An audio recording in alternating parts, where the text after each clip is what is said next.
This weekend, the G7 summit began in Germany, where the UK's Prime Minister Boris Johnson allegedly told French President Emmanuel Macron that a peace deal with Russia would cause enduring instability and give Putin power over the world.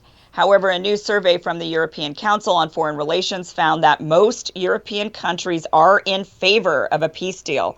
You can see in green, that's the support for a peace deal, versus the pink bars that are in favor of continuing to support Ukraine in the war. And you can see Italy, Germany, Romania, France, Sweden, Spain, and Portugal all side more in the peace camp. Meanwhile, the UK and Poland are the only countries who favor continued support for the war in Ukraine. In Italy, the fight over arming Ukraine is even creating divisions in its biggest party. According to France 24, the anti-establishment populist Five Star movement split over sending weapons to Ukraine, where dozens of lawmakers from the party defected to a new group led by Italian Foreign Minister Luigi Di Maio, who supports continued military aid. So, yeah, this is, the consensus that, and look, everybody, is very sad for what's happening, obviously, to Ukraine. The devastation is horrific. And, there was a lot of sort of, I guess, consensus maybe in the Western world, at least the European kind of American axis from the get-go. But, the people, there was a lot of elite consensus to doing something. I don't know that the people necessarily supported it. And now here we are, where we just really want the clear message, I think, from the people is try to bring this to an end, where it's like the endless supply of weapons is not going to be something just, going on forever. And that's what the people want, and their political parties need to listen to that. But I don't know, Kim, do you think these people are they paying attention to that? Like, I saw the pictures from this event. Have you seen the pictures? They look like such a sort of, I don't know, boys club. They look like they're going to have a fun night out on the town. And they're all wearing matching outfits. Did you notice during their photo session? Somebody planned this where they're not wearing ties. They're all wearing a blue suit of some kind. Sagar, our former host of this show, was complaining about the lack of ties, which I'm not sure. He was saying this shows their disinterest in heeding their constituents, which I'm not quite sure I would agree with that, but that's going a little far. They wore ties during the meeting. Then they did this photo op, and then they were all wearing this. It was like a planned, coordinated outfit. Did you see these pictures? What we clearly do. See if I can find what them. people accuse us of doing. We don't actually coordinate our outfits here on the show, but it looks like we do. We did today. We magically coordinated today. Yes, you and I psychically coordinate.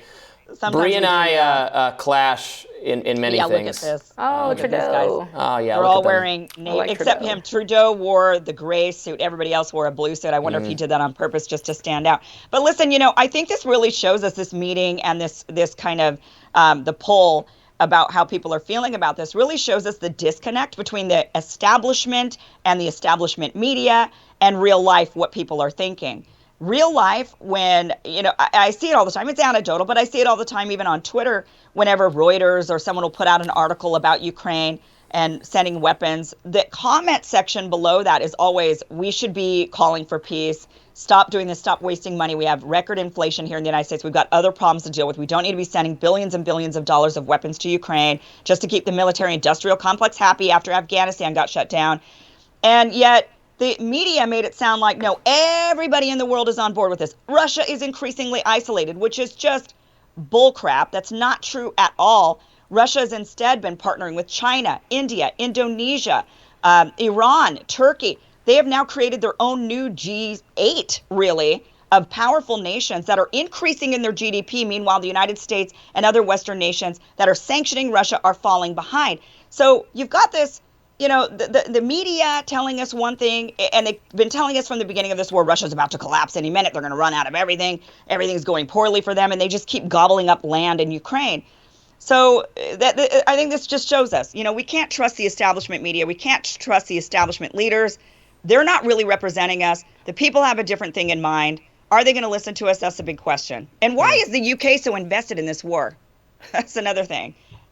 To distract from the scandal that the political scandal consuming the Boris Johnson administration, right, is this whole Partygate situation. Do you know about this? That they held the UK obviously had very strict COVID rules, and then it turned out that members of the administration are alleged to have violated them. They had some kind of parties or something. Right, which of course. I don't know if that's a big enough scandal to justify supporting, you know what I mean? To kind of hide that. It's a pretty big scandal. It almost Boris Johnson survived the vote, but it almost took down the whole government. I mean, we were mad about that kind of. All the governments are collapsing. They're all collapsing over in Europe. I mean, they're being voted out, and I think a lot of it does have to do with, again, the policies around COVID. The media made it sound like everybody was on board with this, and it just doesn't look to be that way. And that's what we're finding out even now with like the shots for tots. Parents aren't lining up their kids for it. So the media tells us one thing. The establishment politicians, the establishment media tell us one thing. They gaslight us into believing this is what everybody thinks, and you're just the outlier and the weirdo if you don't agree.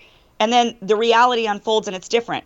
And I think that's what's happening even in those countries that are getting elections. You got France, you have the UK. We're going to see a big sweep potentially here in the US. I don't know if Roe v. Wade will change that.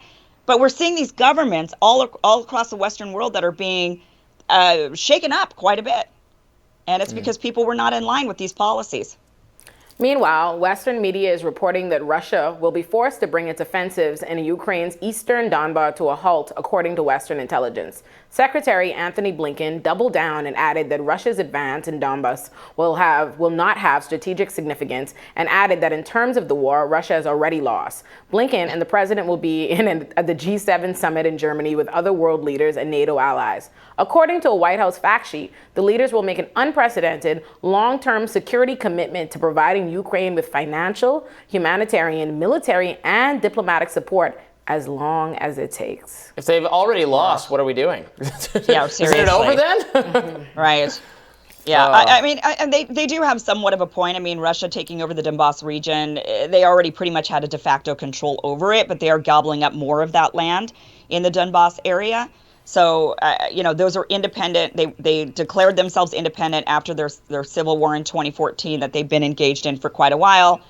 And so Russia actually going in and having more involvement in those areas, I don't think it makes that big of a difference. But they are spreading. And they're getting, and Russia's spreading and probably going to get to Odessa, and who knows what else they're going to end up taking. Yeah, it just keeps going on without a lot of interest in what the people actually think. We're dealing with the catastrophic price increases, gas price increases, and the sanctions just totally failed, which could have been anticipated, as many people were saying that they will fail and that they don't usually work. And, Russia reaped record oil profits because of it. And it's not. But we stick at these things, these foreign policy commitments, sometimes years, decades beyond what there's political will to do. With our obvious detriment visible. Yeah. So anyway, we'll have to see. All right, well, we'll have more Rising right after this. Stay tuned.